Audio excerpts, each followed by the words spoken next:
GRTV guest with GRTV కార్యక్రమానికి స్వాగతం సుస్వాగతం। ఈ రోజు మన ముందున్న గెస్ట్ కవయిత్రిగా, ఉపాధ్యాయురాలుగా, హేతువాదంగా ఇన్ని రంగాల్లో రాణిస్తూ అసలు ఈ రంగంలోకి ఎందుకు వచ్చారు, ఎలా వచ్చారు, ఇలాంటి ఎన్నో ప్రశ్నలు ఆమె మాటల్లోనే ఆమెనే అడిగి తెలుసుకుందాం। ఆమె కొండపూడి నిర్మల గారు। హాయ్ మ్యామ్, నమస్తే మ్యామ్। ఫస్ట్ క్వశ్చన్ ఏంటంటే, కవయిత్రిగా మీరు సాహిత్య రంగంలోకి ఎలా వచ్చారు, ఎందుకు వచ్చారు? అది ఎలా జరిగిందో చెప్పలేను. చాలా చిన్నప్పటి నుంచి సాహిత్యం అంటే నాకు దాని తాలూకు ఆసక్తి ఎలా ఏర్పడిందంటే దానికి ఒక చిన్న నేపథ్యం. మామూలుగా మా కుటుంబంలో ఎవరు అంతకుముందు సాహిత్య సృజన చేసిన వాళ్ళు ఎవరు లేరు. కాకపోతే నేను ఉంటున్న ఆ ఇల్లు, ఇంటి చుట్టుపక్కల వాళ్ళు 4వ క్లాసు 5వ క్లాసు చదివిన గృహిణులు ఉండేవారు. మా ఇంటి పక్క ఆంటీస్ కానీ, మా మేనత్త, వాళ్ళందరికీ ఏంటంటే రకరకాల కుట్లు కుట్టడం, మిషన్ మీద కుట్లు కుట్టడం, ఎంబ్రాయిడరీలు అవన్నీ చేయడము, క్రోషే అల్లికలు, వీటన్నిటితో పాటుగా పుస్తకాలు చదవడం, వారపత్రికలు చదవడం అనేది ఒక హాబీగా ఉండేది. అంటే ఒక పత్రిక చదవడం అనేది అక్షరాస్యకు గుర్తు కదా, కాబట్టి ఆ చదవడం అనేది ఒక గొప్పగా కూడా ఉండేది. నేను ఈ పుస్తకం చదివాను, ఈ నవల చదివాను అనేది అక్షరాస్యకు గుర్తు అనమాట. ఆ చదవలేకపోతే కొంచెం అవమానం అనమాట. చదవడం అనేది ఉండేది. నేను వాళ్ళు చదువుతున్న పుస్తకాలు, వాళ్ళు కలిసి మాట్లాడుకోవడం ఆ నవలల గురించి అవి వింటూ ఉండేదాన్ని చాలా చిన్న వయసులో, 10 years లోపు. విని నాకు కూడా చదవాలని అనిపించేది, అవి చదివేదాన్ని. చదవడం వల్ల నాకు ఆసక్తి అనిపించేది. ఆ నచ్చిన పారాగ్రాఫ్లు గుర్తుపెట్టుకోవడము, మళ్ళీ నా వర్షన్లో నేను అది రాసుకోవడము, ఇవన్నీ జరిగి మెల్లిగా అలా అలా సాహిత్యం పట్ల నాకు అభిరుచి పెరిగింది. మొదట్లో అంత చాయిస్గా ఏది చదవాలి, ఏది చదవకూడదు నాకు తెలియదు. కానీ తర్వాత నాకు నచ్చి ఒక్కొక్క రచయిత్రి మళ్ళీ చదవడము, అలా నేనే వెళ్ళి షాప్కి వెళ్ళి పుస్తకాలు తీసుకొచ్చి చదువుతూ ఉండడం, అది అలా అలవాటైంది. ఓకే, అయితే మీరు సాహిత్య రంగంలోకి రావడానికి మొదటి మెట్టు అయితే మీ చుట్టుపక్కల ఉన్న వాళ్ళు ప్రోత్సాహం అనమాట. వాళ్ళు చదివే నవలలు, దాన్ని బట్టి మీరు సాహిత్య రంగంలోకి రావాల్సింది. మ్యామ్, అయితే మీరు చాలా రచనలు చేశారు, బట్ మీ రచనలో ఫస్ట్ కాలమ్స్లోనే హేతువాదం కనిపిస్తుంది. ఎందుకని మ్యామ్, ఎందుకు హేతువాదాన్ని ఎందుకు తీసుకున్నారు? అంటే నిజానికి చాలా ఆలోచించాల్సిన విషయమే మానవవాదం. మనిషి నిప్పును కనిపెట్టిన దశ నుంచి ఇప్పుడు ఈరోజు మనం ఇంకో గ్రహం మీదకి కూడా, ఆ గ్రహాలన్నీ దేవుళ్ళు అనుకుని ఏవైతే అనుకుంటున్నామో ఆ గ్రహం మీదకి వెళ్ళి నుంచుంటున్నాం. ఇవాళ అక్కడ నుంచి ఫోటోలు తీసుకుంటున్నాం మనం. అంటే ఈ మొత్తం అంతటికీ కూడా మనిషి యొక్క జ్ఞానమే కారణం, కానీ ఇంకోటి కాదు. కానీ మనం ఏమనుకుంటాం, దేవుళ్ళు కారణం, లేకపోతే ఏవో శక్తులు మనల్ని నడిపిస్తున్నాయి అంటారు. ఇవి కేవలం నమ్మకాలుగా ఆగిపోలేదు, మూఢనమ్మకాలుగా మారిపోయాయి. ఈ మూఢనమ్మకాలు మనిషి తాలూకు ఎదుగుదలకి చాలా ఆటంకంగా ఉన్నాయి ఇప్పుడు ఇవాళ సమాజంలో, అప్పటి నుంచి ఇప్పటి వరకు చూసినట్టయితే. కాబట్టి మనిషి గురించి మాట్లాడాలి. మనుషులు అభివృద్ధి చెందాలంటే, ఆరోగ్యవంతమైన సమాజం ఉండాలి అంటే మనిషి గురించి మాట్లాడాలి అని నాకు అనిపించింది. అలా మానవవాదిగా నేను మారాను. ఓకే, అయితే మ్యామ్, అంటే ఇప్పుడున్న జనరేషన్కి పూర్వం జనరేషన్కి ఎక్కువగా మూఢనమ్మకాలు ఉండేది. ఇప్పుడు అంతా అంటే సైన్స్ని బట్టి మన జనరేషన్ నడుస్తుంది కదా మ్యామ్. ఇప్పుడు కూడా మూఢనమ్మకాలు ఉన్నాయంటారా? ఉన్నాయమ్మా, ఇప్పటికి కూడా మూఢనమ్మకాలు ఉన్నాయి. చాలా మూఢనమ్మకాలు మనకు కనిపిస్తాయి. మనకి అర్బన్ సొసైటీలో బతుకుతున్న మనకి అంతగా కనిపించవు, కానీ మామూలుగా పల్లెటూళ్ళు, ఈ హైదరాబాద్ చుట్టుపక్కల కూడా ఇంకా బలులు, నమ్మకాలు, జ్యోతిష్యము ఇవన్నీ ఉన్నాయి కదా. జ్యోతిష్యాలు ఉన్నాయి, ఇప్పటికి ఇంకా చేతబడులు ఉన్నాయి, ఇంకా దిష్టి తగులుతుందని అనుకోవడాలు ఉన్నాయి, గాలి ధూళి అవన్నీ ఉన్నాయి, ఇంకా ఇప్పటికీ ఉన్నాయి అన్ని. ఒక పక్క సైన్స్ ఎంత డెవలప్ అవుతుందో ఇవి కూడా అవే ఉన్నాయి అన్నమాట. అందుకనే అవసరమైంది ఇప్పుడు మానవవాదం, ప్రతి ఒక్కళ్ళు మాట్లాడాల్సిన విషయం అయింది. అందుకే దీని మీద మీ ఫైట్ ఎలా ఉండబోతుంది మ్యామ్? ఎలాంటి ఫైట్ చేయబోతున్నారు మూఢనమ్మకాల మీద, హేతువాదం మీద? మూఢనమ్మకాల మీద చాలా మంది ప్రయత్నాలు చేస్తున్నారు. నిజానికి చాలా మంది మాట్లాడుతున్నారు, ప్రయత్నాలు చేస్తున్నారు. నేను రాతల పరంగా, ఇలా చర్చల పరంగా నా ఆలోచనల్ని జనంలోకి తీసుకువెళ్ళాలి అని అనుకుంటున్నాను. ఆ పని నేను చేస్తున్నాను, అలాంటి చర్చలు నిర్వహిస్తున్నాను నేను. ఓకే, ఏమైనా మీరు జరుపుతున్న ఈ చర్చలు కానీ ఇలాంటి, అంటే మీడియా తరపు నుంచి కానీ, ఇప్పుడు సోషల్ మీడియా బాగా యాప్ట్ అయిపోయింది పీపుల్స్కి, సో ఏమైనా కొంచెమైనా మనకు డెవలప్మెంట్ కానీ చేంజెస్ కానీ కనిపిస్తున్నాయని అనుకుంటున్నారా? చాలా కనిపిస్తున్నాయి. ముఖ్యంగా ఇప్పటి యువతరంలో చూస్తే చాలా ఆలోచిస్తున్నారు, వాళ్ళు చాలా అందిపుచ్చుకుంటున్నారు. అంటే వాళ్ళకి 2 versions దొరుకుతున్నాయి. ఒకటి, ఇలా మానవుల గురించి, మనిషి తాలూకు ప్రోగ్రెస్ గురించి మాట్లాడుతున్న ఒక వర్గం ఎలా అయితే ఉందో, మళ్ళీ ఆ పాత చేదస్తాల గురించి మాట్లాడుతున్న వాళ్ళు అలాగే ఉంది. ఈ రెండింటినీ ఆలోచించి రెండిటిలో ఏది మనకి బెటరు, ఏది మనకి జీవనానికి సులువుగా ఉంది అని ఆలోచించే దశలో ఎలాగో ఉన్నారు యువతరం. చాలా మంది అందిపుచ్చుకుంటున్నారు ఈ రోజున యువతరం. చాలా మంది 10 మందిలో 8 మంది మానవవాదం వైపే మొగ్గుతున్నారు. ఓకే, అదే ఇప్పుడు చాలా మంది కంగారు పడుతున్న విషయం. అయితే మీ రచనలో ఎక్కువగా స్త్రీవాదం కనిపిస్తుంది. స్త్రీవాదం మీదే మీ రచనలు ఎక్కువగా ఉంటాయి. సో మీ ప్రయాణం ఎందుకు స్టార్ట్ అయింది? స్త్రీవాదమే ఎందుకు తీసుకున్నాను? స్త్రీవాదం అంటే నేను రాసిందంతా, నేను సాహిత్యం మొదలుపెట్టిన రోజుల్లో ఏమిటంటే చాలామంది పురుషులు రాసేవారు, స్త్రీలు కూడా రాసేవారు. కథ, కవిత్వం, వ్యాసము ఇవి అన్నిటితో చూస్తే కవిత్వ రంగంలో పురుషులు ఎక్కువ మంది ఉండేవారు. స్త్రీలను అంత పట్టించుకునేవారు కదా. మామూలుగా ఒక నానుడు ఉంది, వర్ణనీయ వస్తువే తిరగబడి వర్ణిస్తే ఎలా అనే ధోరణి ఒకటి ఉండేదన్నమాట. అంటే స్త్రీలకి పాండిత్యానికి సంబంధించిన విషయాలు స్త్రీలకి తెలియదు కాబట్టి వాళ్ళు నవలలు అల్లుకుంటూ అలా ఉండిపోతారు అని చెప్పి అనుకునేవారు. నవలలు కూడా ఇంటి విషయాలే ఎక్కువ ఉంటాయి, సమాజం గురించి తక్కువ ఉంటుందనేది ఒక అభియోగం ఉంది స్త్రీల మీద. కాబట్టి తప్పనిసరిగా కవిత్వ రంగం ఉండి తీరాలి అనే. కవిత్వం చాలామంది రాస్తున్నారు. అప్పటికే రాస్తున్నప్పటికీ మనకి ఎక్కువ సంఖ్యలో ఏమయ్యేదంటే పురుషులు రాస్తున్న పడికట్టులోనే ఈ సమాజాన్ని చూడడం, కొత్త కళ్ళతో చూడలేకపోవడం. స్త్రీలు ఏమనుకుంటున్నారు, ఈ ప్రపంచం మొత్తం కూడా పురుషులకు అనుకూలంగా ఉంది అనేది నిర్వివాదాంశం. ఎలాగో అంటే ఇప్పుడు మీరు రామాయణం చూసినా, భారతం చూసినా ఒక రాజు ఇంటికి పెద్ద, ఆ ఇంటికి పెద్దకు కావాల్సినటువంటి వనరులు, అతనికి అనుకూలమైన భార్య, అనుకూలమైన పిల్లలు, అనుకూలమైన సమాజం, అంటే అతని వైపు నుంచి ఆలోచిస్తుంది. మరి ఆ అనుకూలమైన భార్య మనసులో ఏముంది? ఆవిడ అనుకూలంగా ఉండడం ఒక్కటేనా? ఆవిడకంటూ ఒక వ్యక్తిత్వం ఏమైనా ఉందా? ఆవిడ ఏదన్నా దీన్ని భిన్నంగా ఏమైనా చెప్పగలుగుతుందా అని చెప్పాలని ఆలోచించినప్పుడు మాత్రమే, చెప్పాలని ఆలోచించే ధోరణి స్త్రీవాదంలోకి వస్తుంది. అది అంతఃపుర స్త్రీ కావచ్చు, పనిపాటలు చేసుకునే స్త్రీలు కావచ్చు, ఉన్నత వర్గంలో ఇంకొక ప్రధానమంత్రి స్థాయిలో ఉన్న స్త్రీ కావచ్చు, ఎవరైనా సరే ఒక స్త్రీల వైపు నుంచి ఆలోచిస్తేనే ఈ సమాజం సమానంగా ఉంటుందని నాకు అనిపిస్తుంది. స్త్రీలు ఒక్కరే కాదు, స్త్రీలు, దళితులు, పిల్లలు, అంటే ఎవరైతే ఆధిపత్య కులాలతో కానీ వర్గాలతో కానీ బాధించబడుతూ ఉన్నారో వాళ్ళని గురించి ఆలోచించడం అనేది కరెక్ట్. మన పిల్లల్లో కూడా బలహీనమైన పిల్లవాడికి కొంచెం అన్నం, ఒక ముద్ద అన్నం ఎక్కువ పెట్టాలనుకుంటాం. ఎందుకంటే వాడు అందరితో సమానం కావాలి కదా. ఎందుకంటే వాడిని ఎవరు పట్టించుకోవట్లేదు, వీళ్ళ ఎదుగుదల మాత్రమే చూస్తున్నారు. అలా ఆలోచించి నేను స్త్రీల వైపు నుంచి రాయడం మొదలుపెట్టాను. అయితే రాయడం మొదలుపెట్టినప్పుడు నాకు ఇంత జ్ఞానము ఇవన్నీ తెలియదు. రాస్తున్న కొద్దీ తెలుస్తుంది. రాస్తున్నప్పుడు ఈ ఖాళీగా ఉంది, ఇక్కడ వ్యాక్యూమ్ ఉంది, ఇటువైపు రాయాలి, నేనేమనుకుంటున్నానో రాయాలి, నా ఆలోచన రాయాలి. ఇప్పుడు ఫర్ ఎగ్జాంపుల్ లేబర్ రూమ్ కవిత ఉంది, మాతృత్వము, గృహిణీత్వము, ఇవన్నీ గురించి మాట్లాడతారు. కానీ మాతృత్వంలో ఎంత కష్టం ఉంటుంది, కనడంలో ఎంత కష్టం ఉంటుంది అని చెప్పాలంటే నేను స్త్రీగానే చెప్పాలి. ఒక పురుషుడిగా ఎలా చెప్పగలుగుతాను? చెప్పలేను కదా. అలా ప్రతి విషయాన్ని స్త్రీలకు ఒక గొంతు ఇవ్వాలి, ఉనికి లేని స్త్రీల గొంతుకి ఒక స్వరం ఇవ్వాలని నేను అనుకున్నాను. అలా స్త్రీవాదం వచ్చింది. ఓకే మ్యామ్, ఈ స్త్రీవాదం రాయడానికి అంటే ఏదైనా మనం స్టార్ట్ చేయాలంటే మన రియల్ లైఫ్లో కానీ మన చుట్టుపక్కల కానీ ఒక సన్నివేశం మనల్ని తీసుకుంటుంది అనమాట. ఆ సన్నివేశాన్ని మనం చూసినప్పుడు మనకు అది, మనం కూడా దీని మీద ఫైట్ చేయాలని, అలాంటి సిచ్యువేషన్ ఏమైనా ఫేస్ చేసి స్త్రీవాదం పుట్టిందా మీలో?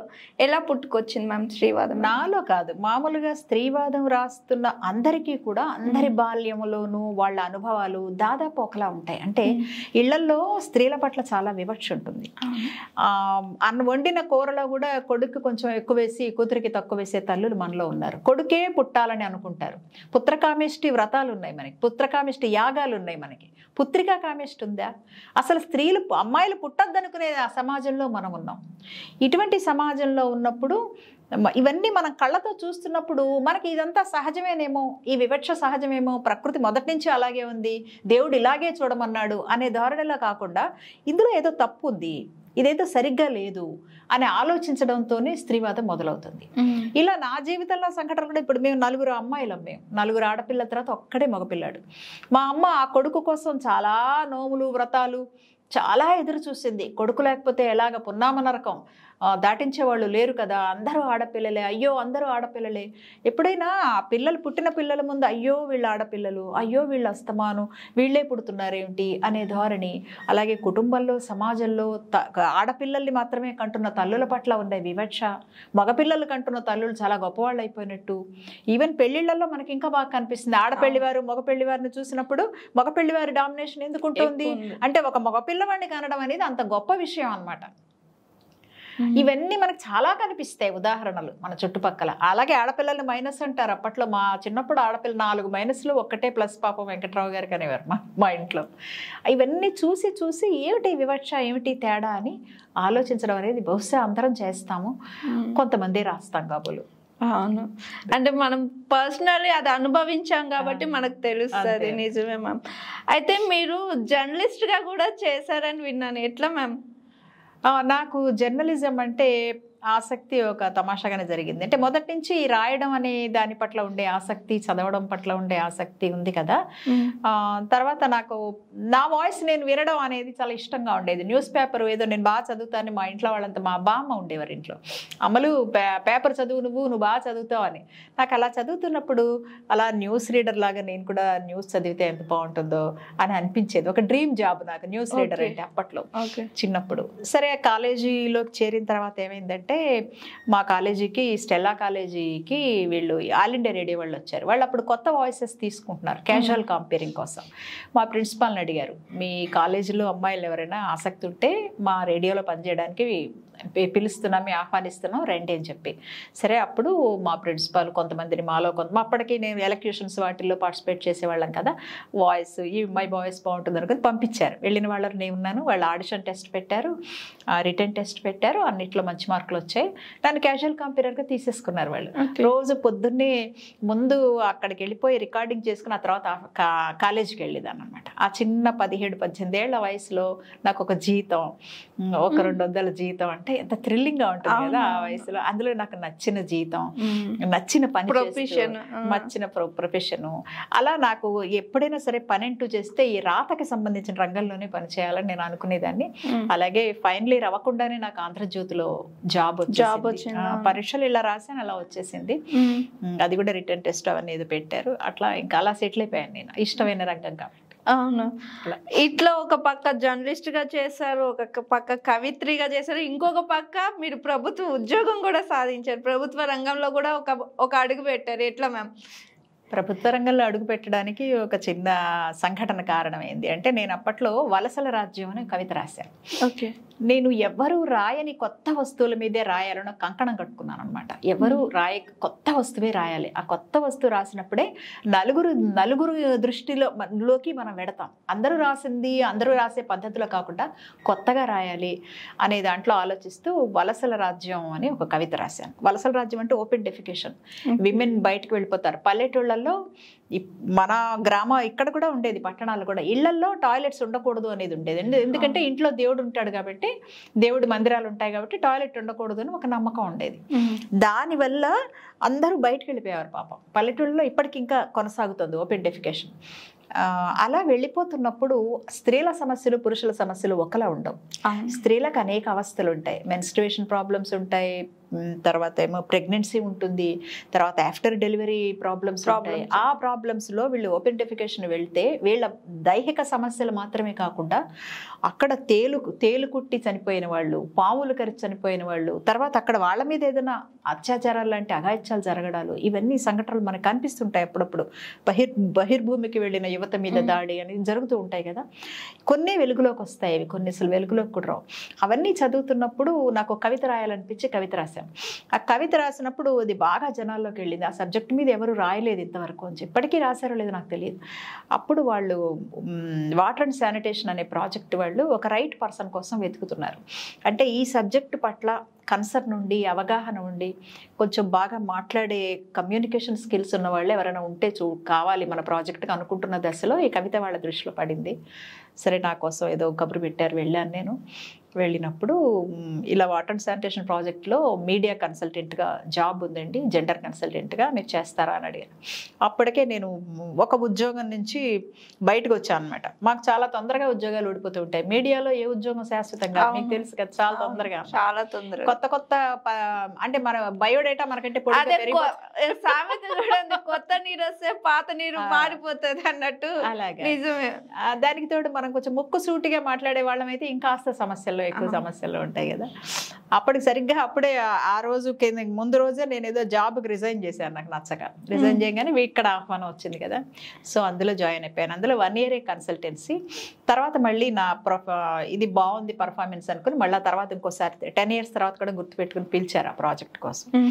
అట్లా ఇంకా అక్కడ గవర్నమెంట్ ప్రాజెక్ట్లోకి వెళ్ళాక దాదాపు 15 ఏళ్ల పాటు నేను ఆ ఒక్క ప్రాజెక్టే కాదు కానీ వెలుగు, అర్బన్ వెలుగు, రూరల్ వెలుగు, యూనిసెఫ్ వీటన్నిటిలో పనిచేసుకుంటూ వచ్చాను. తర్వాత ఇండిపెండెంట్ కన్సల్టెంట్గా చేశాను.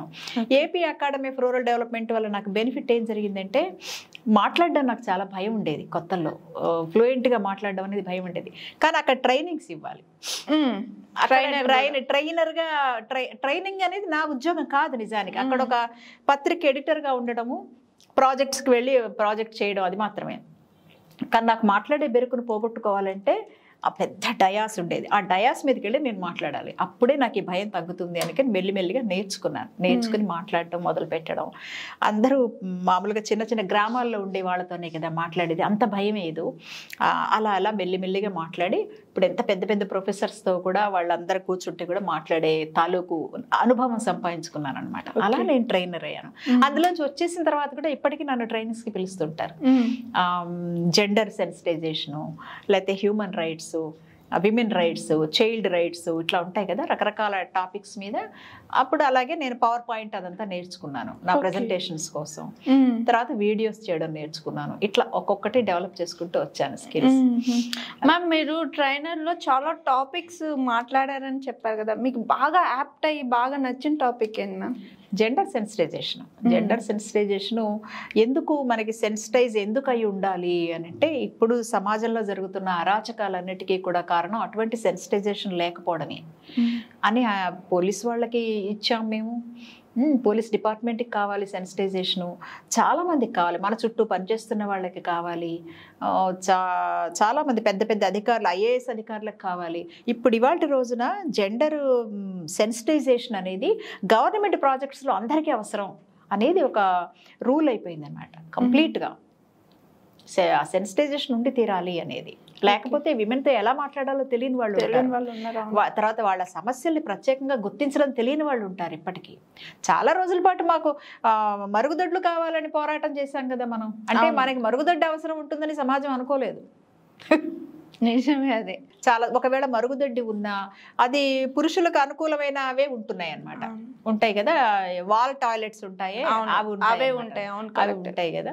అంటే అంత సెన్సిటైజేషన్ లేకపోవడం. అంతేకాదు గవర్నమెంట్ ప్రాజెక్ట్స్ లో కూడా పంపు, ఇప్పుడు మన వాటర్ శానిటేషన్ ప్రాజెక్ట్ లో పంపు ఎక్కడ పెట్టాలనేది ఇంటి యజమాని అడుగుతారు. వాళ్ళేం చెప్తారంటే ఆ బార్ పక్కనో ఎక్కడో పెట్టమని చెప్తారనమాట. ఇంటికి పంపు ఎక్కడ పెట్టాలి అనేది ఒక ఆడవాళ్ళకి తెలిసినట్టుగా మగవాళ్ళకి ఎక్కడ తెలుస్తుంది? ఏ పేటలో పెడితే వాళ్ళకి వెళ్ళి తెచ్చుకోవడానికి వీలుగా ఉంటుంది.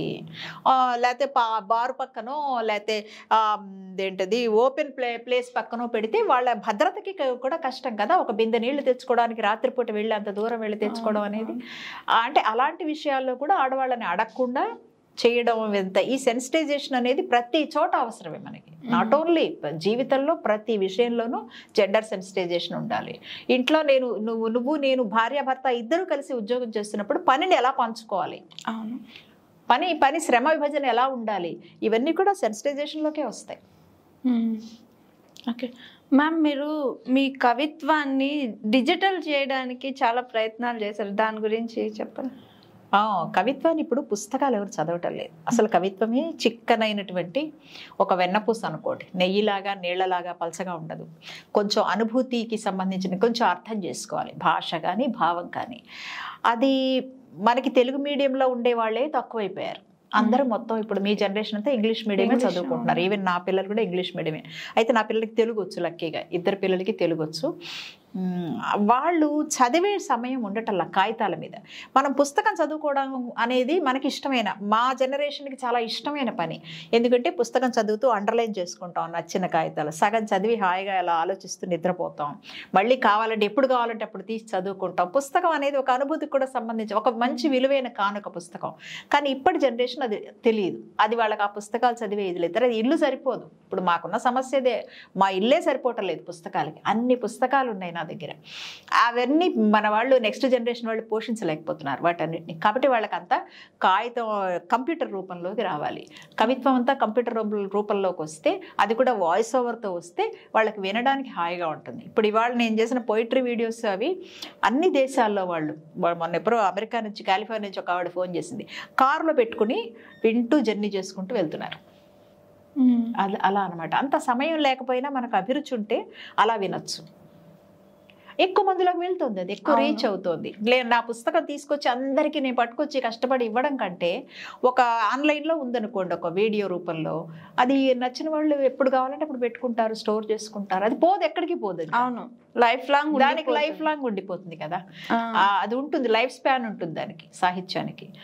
అందుకని అలా చేశాను. తర్వాత పోయిటరీ వీడియో ఎడిటింగ్ నేర్చుకున్నాను. నాకు ఆసక్తి ఉంది కాబట్టి వీడియో ఎడిటింగ్ నేర్చుకున్న తర్వాత పోయిటరీని వీడియోస్ చేయడం ఎలాగా, వాయిస్ ఓవర్ ఇస్తూ పోయిటరీ మనం చదువుతున్నప్పుడు దానికి అనుకూలమైన ఇమేజెస్ వేసుకుంటూ పోయిటరీ వీడియోస్. తర్వాత ఏమో థీమాటిక్ పోయిటరీ. ఇప్పుడు ఒక సబ్జెక్ట్ మీద ఒక 5-6గురితో రాయించి కవిత్వం, వాళ్ళందరూ చదవడం, different experiences with one topic అనమాట, థీమాటిక్. అది ఈటీవీ వాళ్ళ కోసం కూడా చేసాం మేము అప్పట్లో. నేను ఎడిటింగ్ అంతా చేసేసేదాన్ని. నేను ఎడిటర్గా ఉండేదాన్ని. మురళీధర్ కేసరి, తర్వాత ఏమో కిరణ్ అనే ఇద్దరు కలిసి నేనేమో ఎడిటర్గా ఉండి చేసాం అనమాట. అది మంచి ఎక్స్పీరియన్స్. 10 వీడియోల దాకా ఉన్నాయి అవి. ఆ తర్వాత నేను ఇండివిజువల్గా కొన్ని వీడియోస్ చేశాను. తర్వాత ఏమో పోయిటరీలో ఒక 2-3 లైన్స్ తీసుకుని, ఒక పోయిట్ రాసిన దాంట్లో 2-3 లైన్స్ తీసుకుని డిజిటల్ పెయింటింగ్, ఫోటోషాప్ వేయడం అనేది ఒకటి నా అభిరుచికి సంబంధించిన విషయం. 150 మంది కవుల దాకా నేను వాళ్ళ మీద బొమ్మలు వేశాను. ఆ బొమ్మలు కవి ఫేస్ ఉంటుంది, మళ్ళీ ఆ ఫేస్ మీద ఇమేజ్ కూడా ఉంటుంది అనమాట, డబుల్ ఎక్స్పోజర్. అదొక ప్రయోగం. నేను మీకు పంపిస్తాను అవన్నీ. ఓకే మ్యామ్, ఇంకా మీరు చెయ్యని ప్రయోగాలు ఏమైనా ఉంటే చెప్పండి మ్యామ్. ఎందుకంటే ఒక పక్క కవిత్రి, ఒక పక్క గృహిణి, ఒక పక్క మదర్గా, మళ్ళీ ఇంకొక పక్క వచ్చేసరికి ప్రభుత్వ ఉద్యోగం. వామ్మో, నేనైతే ఇది ఒకటి చేయడానికే కష్టపడిపోతున్నా. ఎట్లా మ్యామ్, ఎట్లా మెయింటైన్ చేస్తున్నాను మీ బ్రెయిన్ ఇంత స్టోరేజ్? ఎట్లా మ్యామ్? అలా ఏం కాదు, నాకంటే ఎక్కువ చేస్తున్న వాళ్ళు కూడా ఉన్నారు, కానీ ఆసక్తికి సంబంధించిన విషయమే కాదు. పైగా ఇవన్నీ నేనేమి ఏదో కష్టపడను, చాలా టైం పెడతాను. కంప్యూటర్ దగ్గర కూర్చుని మెడ నొప్పి వస్తుంది, వీపు నొప్పి వస్తుంది, ఇవన్నీ వస్తాయి, కానీ మనసుకి ఏమి నొప్పి ఉండదు. చాలా సంతోషంగా ఉంటుంది చేస్తే, ఇష్టంతో చేస్తాం కదా. అందుకని ఇష్టంగానే ఉంటుంది. నేను ఇంకా ఎంజాయ్ చేస్తున్నాను, ఇంకా చాలా చేయాలని ఉంది నాకైతే. నేర్చుకోవడం అనేది నాకు ఎందుకో ఇష్టం మొదటి నుంచి. క్లాస్ రూమ్ అట్మాస్ఫియర్ అనేది నేను ఎప్పుడు మిస్ కాకూడదు అనుకుంటా. చాలా ఇష్టమైన పని నాకు. ఎవరో మాట్లాడుతూ ఉంటే క్లాసులో అందరితో కూర్చొని వినడం అనేది నాకు డ్రీమ్ అనమాట. అలా ఇష్టం, నేర్చుకునే ప్రాసెస్ ఇష్టం. మ్యామ్, స్త్రీవాదం మీద మీరు సాధించిన విజయాలు ఏంటి? స్త్రీవాదం కొత్తల్లో మేము రాస్తున్నప్పుడు చాలా నిరసన వచ్చింది. మేము రాస్తున్న కవిత్వం, ఆ కవిత్వానికి వాడుతున్న భాష, అందులో ఉన్న భావం, ఇప్పుడున్న ఈ సోకాల్డ్ ఫ్యామిలీస్ని, కుటుంబ వాతావరణాన్ని దెబ్బతీస్తాయి. స్త్రీలందరికీ చైతన్యం వచ్చేస్తే భర్తలంతా ఏమైపోతారు, కష్టమైపోతుంది కదా. స్త్రీలు ఒంటిల్లే స్వర్గం అనుకుంటే భర్తకి చాలా హాయిగా ఉంటుంది. ఒంటిల్లు కాదు, బయట కూడా చాలా ప్రపంచం ఉందని బయటికి రావడం మొదలెట్టారనుకోండి, వాళ్ళకి చాలా కష్టం అయిపోతుంది. వాళ్ళ కాఫీ వాళ్ళే కలుపుకోవాల్సిన కష్టం వచ్చేస్తుంది. పెద్ద కష్టం కదా ఎవరి కాఫీ వాళ్ళు కలుపుకోవడం. భార్యలు అందిస్తుంటే ఎంత బాగుంటుంది, చక్కగా ఎంతో ఉత్తమ గృహిణులుగా. మన సినిమాల్లో అలాగే చూపిస్తారు కదా. ఆ హీరో గారి నిద్రలో ఎవరు, హీరోయిన్ అప్పటికే తలంటి పోసేసుకుని తులసుకోటకి పూజ చేసేసి వేడివేడి కాఫీ కప్పు పట్టుకొచ్చి భర్తకి ఇస్తుంది. అవన్నీ ఉత్తమ గృహిణి లక్షణాలు, అవన్నీ దెబ్బతింటాయి ఆ ఇమేజెస్. కాబట్టి ఆ కొత్తల్లో మాకు వచ్చే తర్వాత అర్థం చేసుకున్నారు, తెలుసుకున్నారు. ముఖ్యంగా అలా తెలుసుకోవడానికి కారణం స్త్రీలే కదా. వాళ్ళు తెలుసుకున్నారు, ఓహో ఇలా ఉండాలి. అందరికీ ఉంటాయి ఆలోచనలు. ఇదేంటి నేను ఇలా కష్టపడుతున్నాను, వాడంత హాయిగా నిద్రపోతున్నాడు కదా అని అందరికీ ఉంటాయి ఆలోచనలు. మీరు చూడండి, పిలుపులోనే ఆమెని అతడేమో ఏమేవో వసేవని పిలుస్తాడు, ఆవిడేమో ఏమండి అని పిలుస్తుంది. ఆ పిలుపులోనే ఇద్దరి మధ్య ఎంత దూరం ఉంది, ఎంత వివక్ష ఉంది, ఒకరినొకరు ఏ రకంగా గౌరవించుకుంటున్నారు అనేది ఆ పిలుపులో కూడా తెలిసిపోతుంది. పెద్ద ఎక్కువ దూరం వెళ్ళక్కర్లేదు. మా ఇంట్లో ఉన్న వివక్షను గురించి, భార్యాభర్తల మధ్య ఉన్న తారతమ్యాల గురించి తెలుసుకోవడానికి ఏదో పెద్ద ఉదాహరణలు అక్కల. మామూలు మనం 2 నిమిషాలు అబ్జర్వ్ చేస్తే మనకు అర్థమైపోతుంది వాళ్ళిద్దరి మధ్య సమానత్వం ఉందా లేదా అని. ఇప్పుడు చాలా అర్థం చేసుకున్నారు జనాలు, చాలా అర్థం చేసుకుని ఐడెంటిఫై అవ్వడం మొదలు పెట్టారు. అది అన్నిటికీ కారణం అంటే ఓన్లీ స్త్రీవాదం అని కాకుండా సమాజంలో కూడా కొంత మార్పు వచ్చింది. పారిశ్రామికీకరణ పెరిగిన తర్వాత చదువు తాలూకు అవసరం తెలిసింది. చదువుకున్న తర్వాత చదువుకున్నాక ఇంట్లో ఎందుకు ఉండాలి, బయటికి వెళ్ళి ఉద్యోగం చేయాలి, దానికి ఆర్థిక అవసరాలు కూడా కారణం అనుకో. చైతన్యము ప్లస్ ఆర్థిక అవసరాలు రెండూ కారణం. స్త్రీలు బయటికి వెళ్ళాలి, ఉద్యోగం చేయడం, ఉద్యోగం చేసిన తర్వాత మళ్ళీ మనం మాట్లాడుతున్నవన్నీ నచ్చుతాయి సహజంగా, శ్రమ విభజన అన్నీ వస్తాయి కదా అవి. తర్వాత ఇవాల్టి రోజున సిలబస్లో కూడా ఉన్నాయి. ఇప్పుడు నా పోయిటరీ సిలబస్లో ఉంది, ఇగ్నో యూనివర్సిటీ ఉంది, అందులో ఉంది. తర్వాత విస్కాన్సిన్ యూనివర్సిటీలో ఉంది. తర్వాత ఏమో వరంగల్ కాకతీయ యూనివర్సిటీలో కూడా సిలబస్లో ఉన్నాయి నా పోయిటరీ అవన్నీ. అంటే ఏ పోయిటరీ అయితే అసలు ఒక పత్రికలో వేసుకోవడానికి కూడా ఇష్టపడలేదు, ఇప్పుడు అవి సిలబస్ అయిపోయినాయి. అది విజయం. తర్వాత మాట్లాడే భాషలో చాలా మార్పు వచ్చింది. జెండరైజ్డ్ సెన్సిటైజ్డ్ భాష అని ఒకటి ఉంటుంది. ఉదాహరణకి మీరు ఒక 15 ఏళ్ళు 20 ఏళ్ల క్రితం అయితే మీరు వార్తలు చూసినట్టయితే ఆమె అక్షరాల సౌభాగ్యవతి అనే వార్త, లేకపోతే ఆమె ఏదైనా అత్యాచారం వార్తలు, మానభంగం జరిగింది, కొన్ని మాటలు వాడకూడదు అని అందరూ ఫెమినిస్టులు అందరూ కూర్చుని ఆలోచించి భాషకు సంబంధించిన ప్రయోగాలు, ఏ వాక్యం మమ్మల్ని బాధ పెడుతుంది, నేరస్తులైన స్త్రీలను మాట్లాడుతున్న విధానం ఎలా ఉంటుంది, మోసపోయిన స్త్రీలని మాట్లాడుతున్న విధానం ఎలా ఉంటుంది, ఆ భాష కూడా గౌరవంగా ఉండాలి. స్త్రీల పట్ల నువ్వు గౌరవం చూపించడం అంటే వాళ్ళ పట్ల వాడుతున్న భాషను కూడా గౌరవంగా ఉంచాలి అనేది. ఆ మార్పులన్నీ సమాజంలో వచ్చాయి, సమాజం ఆదరించింది, అది చట్టాల్లోకి వెళ్ళింది, చివరికి చట్టాల్లోకి వెళ్ళింది. ఇవాళ మ్యారిటల్ రేప్ అనేది తప్పు అనేది మనం అంతా మాట్లాడుకుంటున్నాం కదా, జరుగుతూ ఉండొచ్చు కానీ తప్పు అనేది తెలిసింది, అది చట్టం వస్తేనే తెలుస్తుంది. ఊరికే మనలో సమాజంలో మార్పు రావాలి, చట్టం వచ్చినా లాభం లేదంటారు కానీ చట్టం వచ్చిన తర్వాతే సమాజంలో మార్పు తప్పనిసరిగా వస్తుంది. కానీ మార్పు అయితే రాలేదు కదా మ్యామ్, ఇంకా పూర్తిగా మొన్నే కదా మనం మాట్లాడుకుంటున్నాం. ఇంకా ఆ మాటకు వస్తే మ్యారిటల్ రేప్ అనేది మొత్తం కుటుంబాల్లో ఉంది, చాలా ఉంది. ఎవరు వింటున్నారు వాళ్ళ మాట? మన తాతమ్మలు అమ్మమ్మలు మొన్న మాట్లాడినట్టుగానే తాతమ్మలు అమ్మమ్మలు వాళ్ళందరి పాపం చైల్డ్ మ్యారేజెసే కదండి. 5 ఏళ్ళకి 6 ఏళ్ళకి 7 ఏళ్ళకి. మా బామ్మకి 8 ఏళ్ళకి పెళ్ళయిందిట, 12 ఏళ్ళకి మొదటి బిడ్డ పుట్టాట. ఏమనాలి, వాళ్ళ శరీరమేనా అది? అసలు ఎంత లేత శరీరం, ఆ లేత శరీరంలో ఒక బిడ్డ పుట్టడం ఏమిటి? ఆవిడకి అప్పట్లో ఎన్ని కాన్పులు? 9 కాన్పులు, 10 కాన్పులు, 12 కాన్పులు. గర్భసంచికి ఎంత స్ట్రెస్, ఎంత సమస్య, ఎవరైనా పట్టించుకున్నారా ఆవిడ గురించి? మళ్ళీ మెన్స్ట్రువల్ పోస్ట్ పోన్ చేయడానికి మళ్ళీ టాబ్లెట్స్. అంటే మీరు మతం ఎలా అడ్డుకుంటుంది, సంప్రదాయం ఎలా అడ్డుకుంటుంది అంటారే, ఇవన్నీ స్త్రీల ఆరోగ్యం మీద ఎటువంటి హాని జరుగుతోంది స్త్రీల ఆరోగ్యం గురించి? ఇవన్నీ కూడా స్త్రీవాదానికి సంబంధించిన అంశాలే కాదు, మానవవాదానికి, మొత్తం సమాజానికి, నాగరికతకు కూడా సంబంధించిన అంశాలని నేను అనుకుంటాను. మ్యామ్, ఇంకా కూడా బాల్య వివాహాలు అనేది జరుగుతూనే ఉన్నాయి. రీసెంట్ గా మొన్న జరిగిన జన విజ్ఞాన వేదికలో డాక్టర్ గారు ఎక్స్ప్లెయిన్ చేశారు, చాలా బాధ అనిపించింది. ఇప్పుడు అలాంటి వాటికి ఎలాంటి మార్పులు తీసుకురావాలనుకుంటున్నారు? ఇప్పుడు మరి అంగన్వాడీ సెంటర్స్ లోను అక్కడ కార్యకర్తలు ఉంటున్నారు కదా, వాళ్ళు ఈ ప్రభుత్వ కార్యకర్తలు అట్లాంటి వాళ్ళని పట్టుకోవడం, ఆ పెళ్లిళ్ళు ఆపేయడం అవన్నీ కూడా చేస్తున్నారు.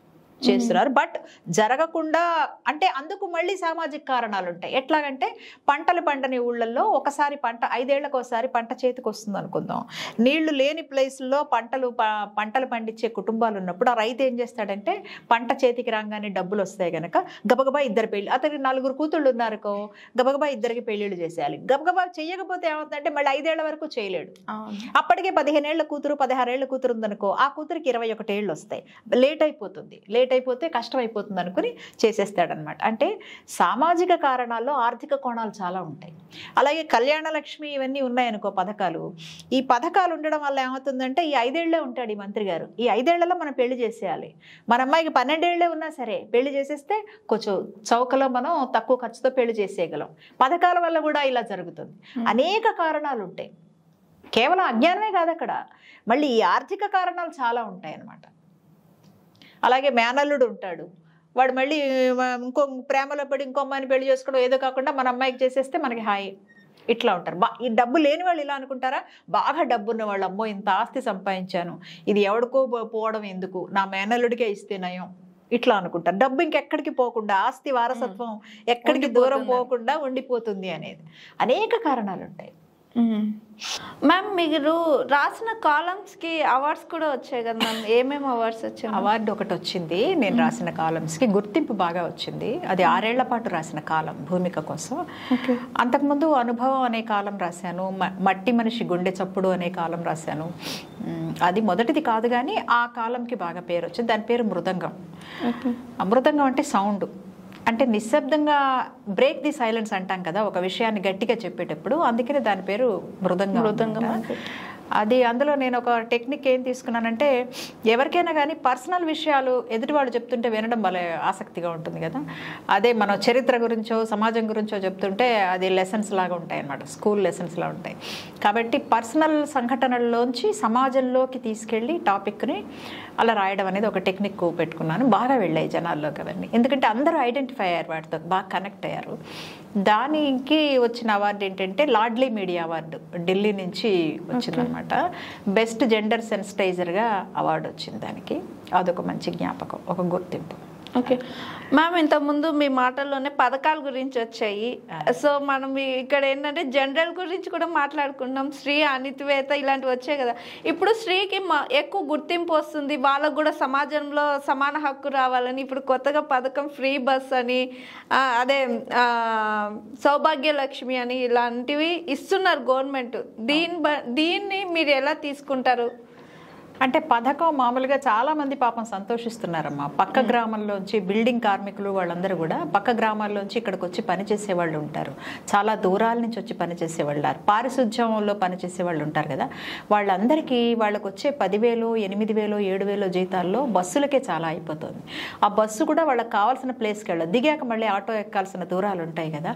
వాళ్ళు ఎంత సంతోషిస్తున్నారంటే ఇవాళ రోజున మాకు ఒక 1300 మిగిలిందమ్మా మాకు వచ్చే దాంట్లో అని చెప్పి సంతోషిస్తున్నారు. అసలు వాళ్ళ సంతోషాన్ని చూస్తే, అంటే ఈ దేశంలో పండగలో పబ్బాలో జాతరలో లేకపోతేనేమో కొన్ని పర్వదినాలకి చేసే ఖర్చులు చూస్తుంటే, కొత్త కొత్త గుళ్ళు లేకపోతే కొత్తవి కడుతున్న వాటికి చూస్తుంటే, దుర్వినియోగాలు చూస్తుంటే, అసెంబ్లీలు కూల్చి కట్టడాలు అవన్నీ చూస్తుంటే పాపం వాళ్ళకి ఇచ్చే చాలా తక్కువ అమ్మా. ఆ సబ్సిడీకి చేస్తున్న ఖర్చు చాలా తక్కువ. ఆ ఉచితాలు కొన్ని ఉండి తీరాలి.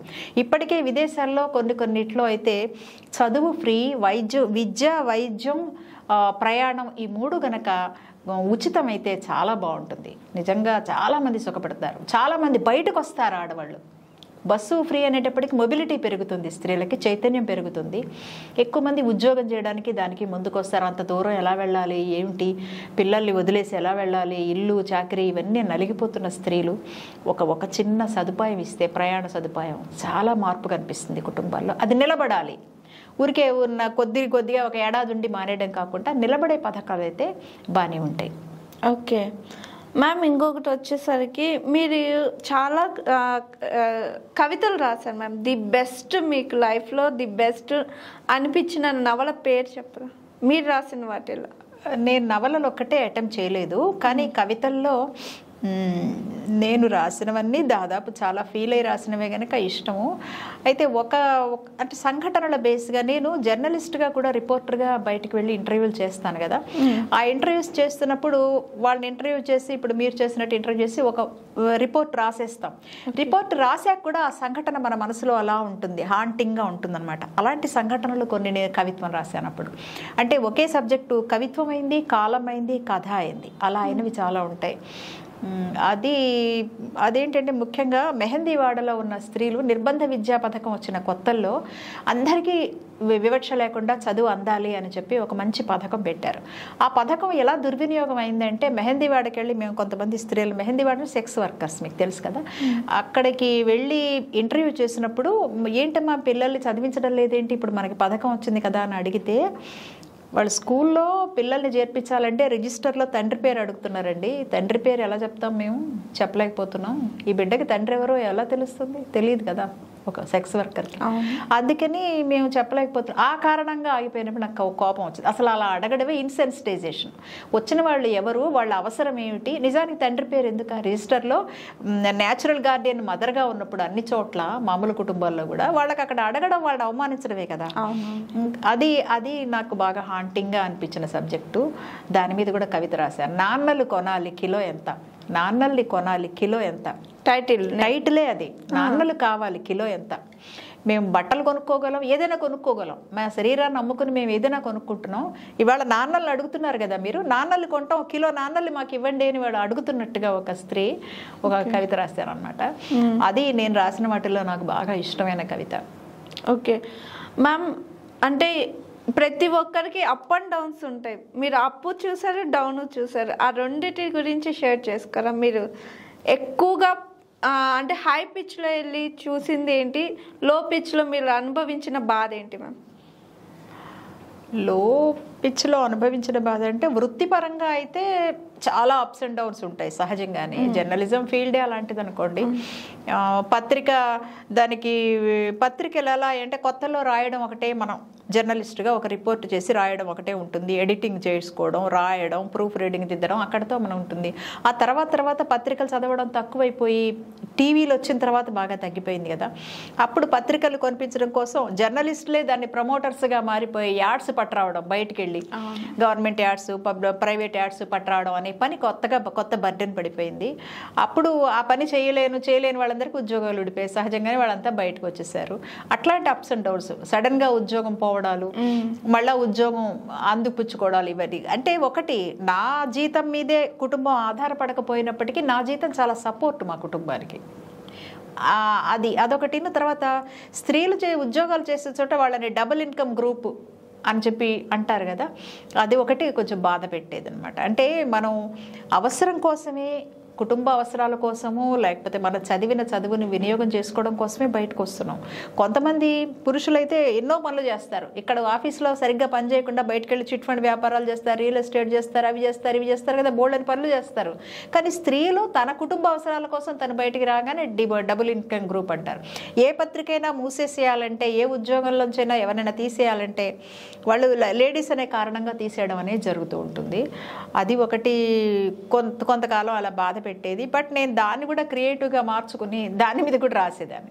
అలా మీడియా మీద రాసిన కవిత కూడా ఉంది. చాలా కోపంగా, అగ్రెసివ్గా మీడియా మీద రాసిన ఆర్టికల్స్ ఉన్నాయి, కవిత కూడా ఉంది.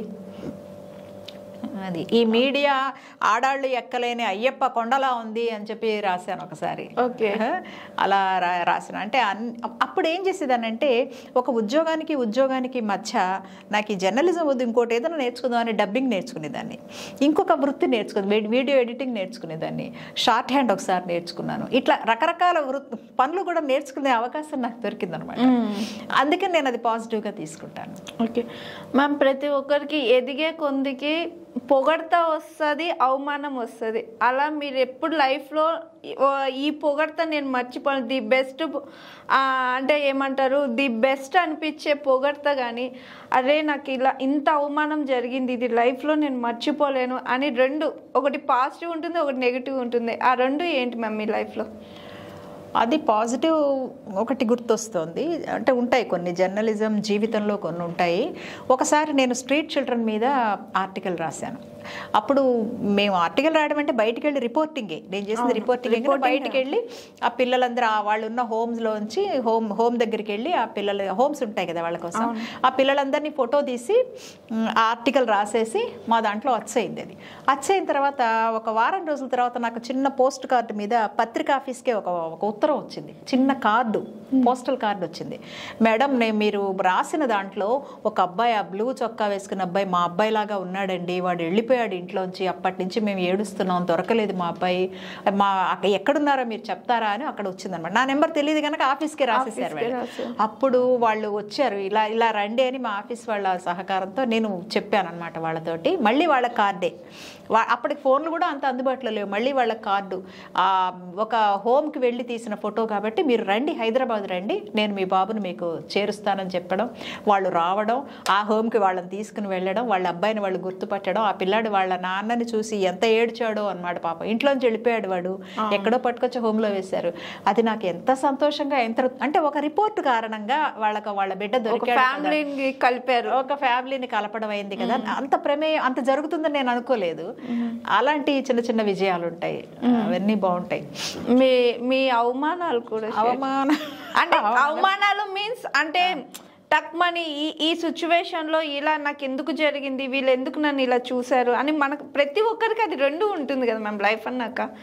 ఎంత ఎదిగే కొందికి అంత పొగడ్తలు వస్తాయి, మాటలు వస్తాయి కదా. అలా మీ చెవులో ఎప్పుడు నిలిచిపోయినా ఇది ఇప్పటికీ నా మైండ్లోంచి పోవటం లేదని మిమ్మల్ని కలిచివేసిన సంఘటన కానీ లేదా ఒక వర్డ్ కానీ? వర్డ్ అదే, ఇప్పుడు మేము ఉద్యోగం చేసే చోట, మేము అప్లికేషన్ పెట్టుకున్న చోటలో అబ్బో ఆవిడ ఫెమినిస్టు, ఆవిడ వద్దులే బాబు మన కంపెనీకి అనుకోవడం అనే మాటలు ఒకటి వినబడుతూ ఉంటాయి. అదొకటి, అరే ఇదేంటి, మనం మనుషుల కోసమే కదా మాట్లాడుతున్నది, మనం ఫెమినిస్టులు అంటే ఒక కుటుంబంలో స్త్రీలు పురుషులు, అక్కలు అమ్మలు, నీ అక్క నీ అమ్మ నీ భార్య నీ కూతురు వాళ్ళందరి గురించి కదా స్త్రీలు అంటే, వాళ్ళు కూడా స్త్రీల గురించే కదా. కుటుంబం సమాజంలో సగం మంది స్త్రీలు ఉన్నారంటే మిగతా సగానికి ఆ స్త్రీలు బంధువులు ఏదో ఒక రకంగా అవుతారు కదా. అంటే మొత్తం సమాజం గురించి మాట్లాడుతున్నట్టే కదా. ఎందుకని ఇలా అనుకుంటారు అనేది నాకు, ఎందుకు ఇంత అర్థం చేసుకోకుండా ఉంటారు మనుషులు అనేది బాధగా ఉంటుంది. అలాగే చిన్న చిన్నవి. తర్వాత నేను లేబర్ రూమ్ పోయం రాసినప్పుడు ఆ 2 వాక్యాలు తీసేస్తే మేము వేసుకుంటాము లేకపోతే వేసుకోము అనడము అట్లాగా. తర్వాత మేము మాట్లాడుతూ ఉంటే, ఏదైనా సభల్లో వేదికల్లో మాట్లాడుతూ ఉంటే ఇంకా తగ్గించండి చాలు చాలు అనడం, అనే సైగలు చేయడం అనమాట. అలాంటివి జరుగుతూ ఉంటాయి చాలామందికి. అంటే కవులకు సమయాలు ఉంటాయి, కవయితలకు సమయాభావాలు ఉంటాయి అనమాట అని చెప్పి అనిపిస్తుంది నాకు. ఇలా ఇవన్నీ ఉంటూనే ఉంటాయి, ఎప్పటికీ ఉంటాయి ఇవన్నీ. నేను పనిచేసిన ఏపీ అకాడమీ ఆఫ్ రూరల్ డెవలప్మెంట్లో జెండర్ సెన్సిటైజేషను అప్పుడప్పుడే కొత్తగా వస్తుంది. దాన్ని స్టూడెంట్స్ వాళ్ళు సరిగ్గా వినేవాళ్ళు కాదు, చాలా ఎగతాళిగా హేళనగా అదేదో లీజర్ క్లాసులాగా ఉండేవారు మన క్లాసులో. బట్ మనం మాట్లాడడం మొదలుపెట్టి ఒక 2-3 గంటల దాకా అలాగే ఉండేవారు నిర్లక్ష్యంగా అనమాట. ఏదో ఫోన్లో మాట్లాడుకుంటూ తలకాయ దువ్వుకుంటూ ఏదో రాసుకుంటూ రకరకాలుగా అనమాట. అసలు తర్వాత మెల్లిగా వాళ్ళని ట్యూన్ చేయడం అనేది కొంచెం కష్టమైంది, but it's okay, fine it ఆఖరికి. ఓకే మ్యామ్, ఎప్పుడు బాల్యం ఒక స్వీట్ మెమరీ కదా, మీ బాల్యం గురించి మాతో షేర్ చేసుకోరు. అంటే ఎక్కడ పుట్టారు, ఎలా వచ్చారు, మీ marriage life how is now? బాల్యం ఎవరికైనా చాలా గొప్ప ఇది. నేను హైదరాబాద్లో నీలోఫర్ హాస్పిటల్లో పుట్టాను. అమ్మ పుట్టిల్లు హైదరాబాదు కాబట్టి నాంపల్లిలో ఉండేవారు అమ్మ వాళ్ళు. నేను నీలోఫర్ హాస్పిటల్లో పుట్టానంటారు. అప్పుడు తర్వాత కానీ మన పెరగడం అంతా విజయవాడే. నాన్నగారు మొత్తం ఆయన స్టేట్ బ్యాంక్ ఆఫీసర్గా పనిచేశారు మా నాన్నగారు, సబ్ క్యాషియర్గా. అందులో మొత్తం నా బాల్యం అంతా విజయవాడే. అక్కడ చదువుకోవడం అంతాను, పుట్టడం మాత్రమే ఇక్కడ. కానీ మేము అప్పుడప్పుడు సెలవులకి, అమ్మ పుట్టిల్లు కాబట్టి మేము 5గురం పిల్లలం కదా, 5 కాన్పులకి మా అమ్మ ఇక్కడికి వచ్చేది. అన్నిసార్లు మేము హైదరాబాద్ బాగా ఎంజాయ్ చేసేవాళ్ళం. హైదరాబాద్ ఇక్కడ పబ్లిక్ గార్డెన్స్ అదిట ఇదిట అనుకుంటూ బాగా మా మామయ్య తీసుకెళ్ళేవాడు. ఆ బాల్యాన్ని ఆ రకంగా ఎంజాయ్ చేసాము. తర్వాత ఏకేటీపీ స్కూల్లో మాకు ఒక మంచి టీచర్ ఉండేవారు, లలిత టీచర్ అని. ఆవిడ బాగా ఎంకరేజ్ చేసేవాళ్ళు. ఆవిడ మంచి స్నేహితురాలు అయింది ఆవిడ. అలా తర్వాత కాలేజీలో అడుగు పెట్టగానే అదొక ప్రపంచం, రెక్కలు విప్పుకున్న ప్రపంచం కదా. అప్పుడప్పుడే కవిత్వం రాస్తూ, అప్పుడప్పుడే రేడియోలో ఒక బుల్లి జీతం అందుకుంటూ, అప్పుడప్పుడే కాలేజీలోకి అడుగుపెట్టి వెళ్ళడం అనేది అదొక మంచి జీవితం. తర్వాత సరే నాకు ఇష్టమైన రంగంలో ఉండడం అంతా పాజిటివే జరిగింది నాకు లైఫ్లో. తర్వాత మ్యారేజ్ చేసుకోవడం, నాది అరేంజ్డ్ మ్యారేజే. కానీ నాకు అరేంజ్డ్ మ్యారేజ్ చేసుకోకూడదని ఉండేది అప్పట్లో. ఏమైనా సరే మనకు తెలిసిన కొంచెం పరిచయం ఉంటే తప్ప పెళ్లి చేసుకోకూడదని. కానీ ఎందుకు అలా కుదిరిపోయింది. మా ఎడిటరు కుటుంబరావు గారు, తుర్లపాటి కుటుంబరావు గారు ఉండేవారు. జ్యోతి చిత్ర అని మ్యాగజైన్ ఉండేది. నేను ఆంధ్రజ్యోతిలో పనిచేసేదాన్ని. జ్యోతి చిత్ర కూడా దాంట్లోంచి వచ్చేది. వాళ్ళ అన్నగారు అబ్బాయి ఉండేవాడు, నా హస్బెండ్ అనమాట. వాళ్ళ అన్నగారు అబ్బాయికి కూడా పెళ్లి చేయాలని వాళ్ళ ఇంట్లో అనుకుంటున్నారు. మా ఇంట్లో ఇంకా అనుకోవడాల నిజానికి. నాకు పెళ్లి చేయాలని వాళ్ళు అనుకోవట్లా. చేసుకోను, ఇప్పుడే చేసుకోను నేను అంటూనే ఉండేదాన్ని. కానీ నా తర్వాత 3 అమ్మాయిలు ఇలా ఎక్కువ మంది వెనకాల అమ్మాయిలు ఉన్నప్పుడు పెద్ద అమ్మాయికి ప్రెషర్ ఉంటుంది. ముందు ఈ అమ్మాయికి చేస్తే తర్వాత వాళ్ళకి చేసి ఇవన్నీ ఉంటాయి కదా, వాళ్ళ బాధలు వాళ్ళవి పేరెంట్స్వి. కానీ నేను వద్దు, ఒక 2-3 ఏళ్ళైనా ఉద్యోగం చేస్తే కానీ నేను చేసుకోను అని గొడవ పెడుతూ ఉండేదాన్ని. బట్ ఆయన నన్ను చూసి ఇష్టపడ్డారన్నమాట. ఇష్టపడి వాళ్ళ అన్నగారు అబ్బాయికి బాగుంటుంది అనుకుని అట్లా సడన్గా మా ఇంటికి వచ్చారు. మీ ఇంటి అడ్రస్ ఎక్కడమ్మా అన్నారు. ఇదేంటి ఈయనెందుకు, మా ఇంటి అడ్రస్ ఆయనకి ఎందుకు అనుకున్నాను. ఎడిటర్ ఒకసారి అడిగినప్పుడు సరే ఇచ్చాను నేను. మా ఇంటికి వచ్చారు వాళ్ళు. మా ఇంటికి వచ్చినప్పుడు మాట్లాడాను. నేను అప్పుడు చెప్పాను, నేను ఉద్యోగం చేసి తీరుతానండి అని చెప్పాను. సరే అలాగే అన్నాడు నా హస్బెండ్. కానీ తనకు వెంటనే ట్రాన్స్ఫర్ అయిపోయింది. కరీంనగర్ రూరల్ విలేజెస్కి అక్కడికి అయిపోయింది అనమాట. అప్పుడు నాకు ప్రెషర్, ఉద్యోగమా మొగుడా, దేన్ని వదలాలి చాలా స్ట్రగుల్ అయ్యాను నేను. ఇష్టమైన ఉద్యోగం, ఆఫ్టర్ ఆల్ ఒక 10 నెలలు అయింది అంతే. 10 నెలలు మ్యారేజ్ కాదు, ఉద్యోగం వచ్చి 10 నెలలు అయింది. ట్రైనింగ్ ఇంకా నేను ఆ ట్రైనింగ్ కన్ఫర్మ్ కూడా కాలేదు ఇంకా. కానీ ఏం చేయాలి అనేది అర్థం కాల. తన కోసం ట్రై చేసాం. ఒక 3 నెలల పాటు నేను ఉన్నాను. పెళ్ళైన తర్వాత పుట్టింట్లో కూడా ఉన్నాను నేను 3 నెలలు ఉన్నా కానీ ఎక్కడా తనకి ట్రాన్స్ఫర్ అయ్యే అవకాశం లేక ఇంకా అటు వెళ్ళిపోయాను. అటు వెళ్ళిపోయిన తర్వాత 10 ఏళ్ల పాటు ఇంకా అసలు పూర్తిగా ఇంకా అక్కడ ఏమీ లేవు. చాలా చాలా చిన్న చిన్న ఊళ్ళు, ఒక న్యూస్ పేపర్ చదవడం కూడా లేని ఊళ్ళు అవన్నీ. కోరుట్ల, ధర్మారం, బెజ్జంకి అలాంటి చిన్న చిన్న ఊళ్ళు అనమాట. అంటే 7 దాటిందంటే మీకు అంధకారం అయిపోతుంది. అది ఎవరు నడవరు రోడ్ల మీద కూడా. అంత పల్లెటూరు అనమాట. అసలు పూర్తిగా ఇలా చీరలు కట్టుకోవడం కూడా కాదు, అందరూ గోచులు పెట్టుకున్నట్లు కట్టుకునేవారు. ఇప్పుడు ఆటవిక దశలో ఉన్నట్టుగా ఉండేవారు అనమాట వాళ్ళంతా. అలాంటి ఊళ్ళల్లో ఏం చేయాలో నాకు అర్థమయ్యేది కాదు. నాది పత్రికా రంగం, చాలా స్పీడ్ లైఫ్, మీడియా పర్సన్గా అలా ఉండాలని అనుకున్న నేను అక్కడ రాశాను బాగా. అక్కడ ఆ ఊరు మనుషులు, ఆ సమస్యలు, వాళ్ళని గురించి రాయడం. నాకు చిన్న టేప్ రికార్డర్ ఉండేది. ఆ చుట్టుపక్కల పిల్లలందరినీ పిలిచి దాంట్లో రికార్డు చేసేదాన్ని. వాళ్ళు రాసిన వాళ్ళ గొంతు వినడం చాలా గొప్పగా ఉండేది అన్నమాట. అబ్బా అనుకునేవారు వాళ్ళందరూ. వాళ్ళందరికీ మెల్లిమెల్లిగా అక్షరాలు, ఇంట్లో ఇంత పులిహోర చేసి, ఇంత అటుకులు చేసి, వాళ్ళందరికీ తలో కాస్త పెట్టి. మా ఇంట్లోనే బ్యాంక్ ఉండేది. నా హస్బెండ్ బ్యాంక్ ఎంప్లాయీ కదా, ఇంట్లోనే బ్యాంకు, ఇంటి వెనక ఒక 3-4 రూమ్స్ ఇల్లు అనమాట, అటాచ్డ్ క్వార్టర్స్. ఆ పిల్లలందరినీ లోన్లు కట్టడానికి దానికి చుట్టుపక్కల వాళ్ళంతా నడిచి వచ్చేవారు కదా, లోన్లు తీసుకోవడానికో డబ్బులు కట్టుకోవడానికో ఏవో పనుల మీద వచ్చేవారు. వాళ్ళ పిల్లల్ని బాదం చెట్టు కింద కూర్చోబెట్టేవారు, ఆడుకుంటారని. ఆ పిల్లల్ని నేను చేరదీసేదాన్ని. చేరదీసి వాళ్ళందరితో పాటలు పాడించడం, ఆటలాడించడం, అట్లా అన్నీ చేసేదాన్ని అనమాట. అలా అలా గడిచిన తర్వాత అక్కడ సిపిఎం వాళ్ళు ఎవరో ఉండేవారు. ఆ సిపిఎం వాళ్ళు అప్పుడు నిర్బంధ విద్యా పథకం, వయోజన విద్యా పథకం అవన్నీ నడుస్తూ ఉండేవి ఆ ఊళ్ళల్లో. ఇదంతా 80s నాటి సంగతి అనమాట. నడుస్తూ ఉంటే నేను వాటిల్లో యాక్టివ్గా పార్టిసిపేట్ చేసి వాళ్ళకి చదువులు చెప్పే ప్రయత్నం చేసి అవన్నీ చేసేదాన్ని. నైట్ స్కూల్స్ అవన్నీ కూడా నడిచేవన్నమాట. వాటిలో కొన్నిట్లో నేను పార్టిసిపేట్ చేయగలిగేదాన్ని. తర్వాత వెంటనే ఏదైనా ఇక్కడ సెటిల్ అయ్యాము అంటే వెంటనే ట్రాన్స్ఫర్ అయిపోయేది. ప్రతి 6 నెలలకి వేరు ఊళ్ళో డిప్యుటేషన్ కింద వెళ్ళిపోతూ ఉండేవాళ్ళం అనమాట.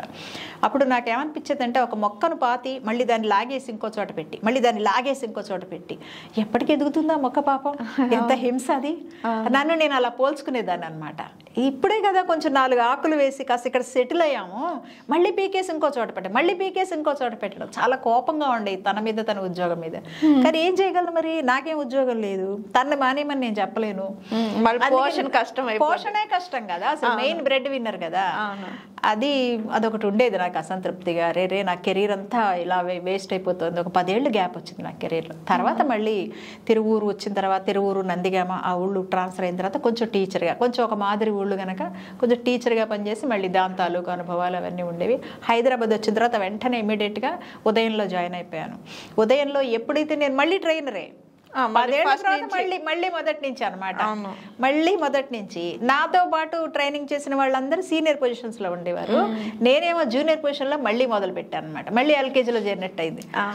అలా అలా అలా అదొక అసంతృప్తి ఉండేది ఎప్పుడు. నేను అది వెనకబడిపోయానే అని.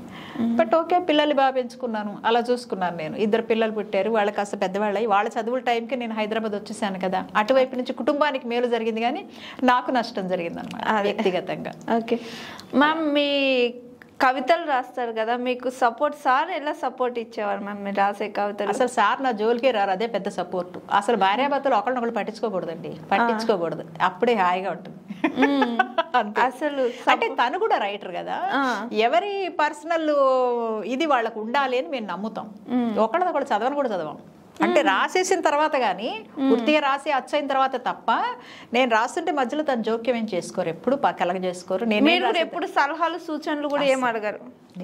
నాకు అవసరమే లేదు సలహాలు సూచనలు, తను అడగరు పాపం. తను అప్పుడప్పుడు నేను ఇదిగో ఇది రాశాను విను అంటారు కానీ, అంత అయ్యాక చెప్పు, ఇప్పుడే కాదు అంటూ ఉండేదాన్ని నేను. అట్లా ఇప్పటికీ అంతే. తన నవలలు రాస్తారు ఇంగ్లీష్లో, తెలుగులో, వాటిల్లో. మంచి సింగరు, కవిత్వం రాస్తాడు, కథలు రాస్తాడు. అవన్నీ తన హాబీస్ తనకున్నాయి. దాంట్లో పాటు కొట్టుకుపోతూ ఉంటారు. నా 2కి తలో రూము, తలో కంప్యూటరు, తలో సిస్టము.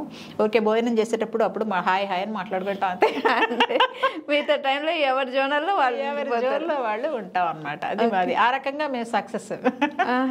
ఓకే మ్యామ్, మీరు ఒక కవయిత్రి, ప్రభుత్వ ఉద్యోగి, టీచర్ అండ్ జర్నలిస్ట్, అమ్మ, గృహిణి, వైఫ్, ఇన్ని పాత్రలు పోషించారు కదా. అండ్ మెయిన్ మీరు ఒక స్త్రీ, ఇన్ని పాత్రలు పోషిస్తున్నారు కదా. మీకు ఇన్ని పాత్రల్లో ది బెస్ట్ పాత్ర ఏంటి మ్యామ్? మీకు నచ్చిన పాత్ర ఏంటి? కవయిత్రి. అంతే, కవయిత్రి, నేచురల్.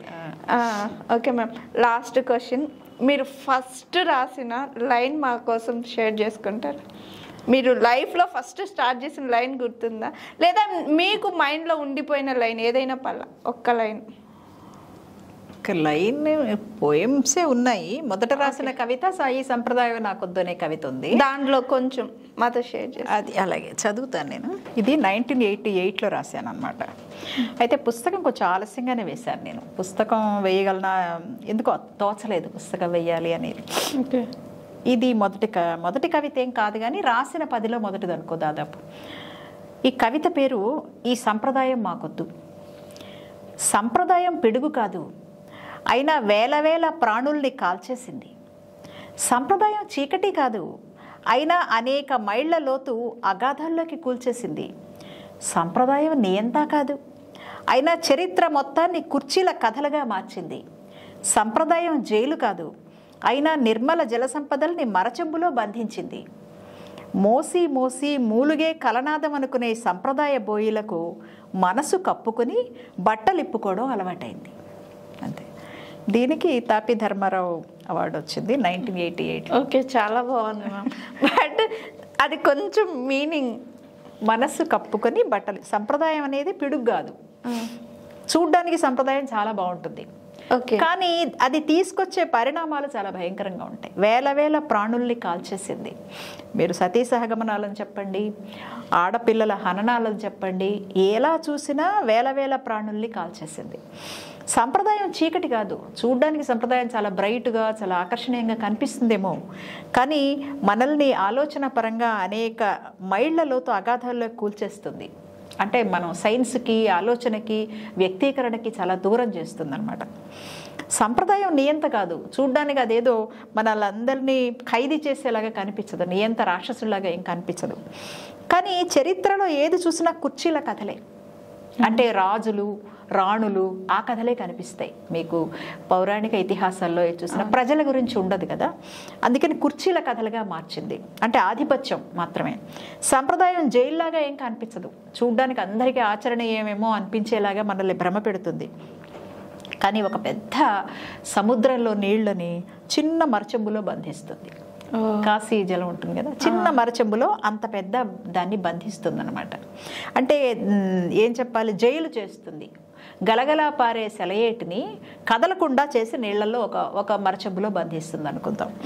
అలాగే మోసి మోసి మూలుగే కలనాదం అనుకునే సంప్రదాయ బోలిక. అంటే బోయిలు పల్లకిని మోస్తారు కదా, పల్లకిని మోసేటప్పుడు మూలుగుతారు అనుకో, ఆ మూలుగు ఒక పెద్ద సంగీతం అనుకుంటారు వాళ్ళు. అంటే మూలిగే అలవాటు కదా, సంగీతం అలవాటు లేదు, మూలగడమే అలవాటు కనుక మూలిగే కలనాదం అని సంగీతం అని అనుకునే సంప్రదాయ బోయిలకు ఏమవుతుందంటే మనసు కప్పుకుంటారు, ఆలోచన లేదు. బట్టలు ఇప్పుకోవడం అలవాటైంది. అంటే సాధారణంగా ఏం చేయాలి, బట్టలు కట్టుకోవాలి, మనసు విప్పుకోవాలి కదా, కానీ రివర్స్ అవుతుంది అనమాట. మొత్తం రివర్స్ అయింది అనేది దీని సారాంశం. నిజంగా చాలా బాగుంది ma'am, nice. Thank you ma'am. అయితే మీరు ఒక స్త్రీగా ఇప్పుడున్న సమాజాన్ని మీరు ముందు చూసారు, ఇప్పుడు చూస్తున్నారు కాబట్టి ఇప్పుడున్న స్త్రీలలో ఎలాంటి మార్పు రావాలని కోరుకుంటున్నారు? ఒకవేళ వస్తే ఎలాంటివి వస్తే బాగుంటుందని ఒక మెసేజ్, ఎనీథింగ్ స్త్రీలకి. అంటే శాస్త్రీయ విజ్ఞానం ఇంకా పెరగాలమ్మా. ఇప్పుడు మనం చాలా ఆధునిక సమాజంలో బతుకుతున్నాం, కానీ చాలా అంధకారంలాగా ఆలోచిస్తున్నాం. ఇప్పుడున్న యువతరం కూడా మాంత్రికులు చెప్పే మాటలు, ఇంకా మనకి జాతకాలు, ఇంకా వర్జ్యాలు, ఇంకా వారాలు, ఇవన్నీ చూసుకుంటూ వెనకబడిపోతున్నాం. కర్మ సిద్ధాంతాన్ని నమ్ముతున్నాం. అంటే నేను పరీక్ష తప్పడానికి బాగా చదువుకోకపోవడం ఒక కారణం, లేకపోతే నేను చదువుకున్న జవాబులు రాకపోవడం ఒక కారణం అవుతుంది కదా. కానీ నేనేమనుకుంటాను, దేవుడు నన్ను సరిగ్గా కరుణించలేదు, లేకపోతే ఈ పెన్ను నాకు అచ్చి రాలేదు, లేకపోతే నేనేమో బయలుదేరేటప్పుడు ఎవరో తుమ్మారు, లేకపోతే పిల్లి ఎదురొచ్చింది, ఇవన్నీ అనుకునే యువతరం ఇంకా ఉన్నారు. వీళ్ళందరూ ఆలోచించడం మొదలు పెట్టాలి. మనం చేసే తప్పులు, మన విజయాలకి కానీ అపజయాలకు కానీ మనమే కారణం అనుకున్నప్పుడు మాత్రమే ఈసారి మనం నేర్చుకుంటాం. రెండోసారి మళ్ళీ అవే తప్పులు చేయకుండా కొత్త తప్పులైనా చేస్తాం కనీసం కదా. అందుకని మనం రాసే రాతల్లో కానీ వ్యక్తీకరణలో కానీ కొద్దిగా మానవవాదం అంటే అదొక బ్రాండెడ్ అని కాదు, కానీ కొంచెం సైంటిఫిక్గా శాస్త్రీయంగా ఆలోచించాలని నేను అనుకుంటున్నాను. ఆ రకంగా సాహిత్యం రావాలి. ఓకే మ్యామ్, చాలా అంటే చాలా థ్యాంక్ యూ మ్యామ్. చాలా విషయాలు తెలుసుకున్నాం మీ నుంచి. అంటే మీ కవితల్లో చాలా అంటే సమాజానికి ఎంతో కొంత ఉపయోగపడేటట్టే మీరు అన్నీ రాశారు. సో ఇలా ఇంకా చాలా రాయాలని చెప్పి సమాజానికి ఇంకా మీ ద్వారా, మీ కవితల ద్వారా మార్పు తీసుకురావాలని మనస్ఫూర్తిగా కోరుకుంటున్నాం మ్యామ్. మీరు ఇంత దూరం వచ్చి మాకు ఇంత చక్కగా ఇచ్చి ఇంత టైం కేటాయించిన దానికి చాలా thank you ma'am. Thank you. నన్ను కూడా ఈ జిఆర్ మీడియాకి పిలిచి మళ్ళీ జనాలకి చేరువ చేసినందుకు చాలా సంతోషం అమ్మా. నేను మళ్ళీ గతంలోకి వర్తమానంలోకి మళ్ళీ దూకగలిగిన ఈ కాసేపట్లోనే ఇన్ని ఆలోచించుకోవడం నాకు కూడా బాగుంది. చాలా థ్యాంక్స్. ఓకే, ధన్యవాదాలు. నమస్తే. చూసారు కదండి, కవయిత్రి అయిన కొండేపూడి నిర్మల గారితో మరోసారి మరో గెస్ట్తో మళ్ళీ కలుద్దాం. చూస్తూనే ఉండండి జిఆర్ టీవీ. నమస్తే.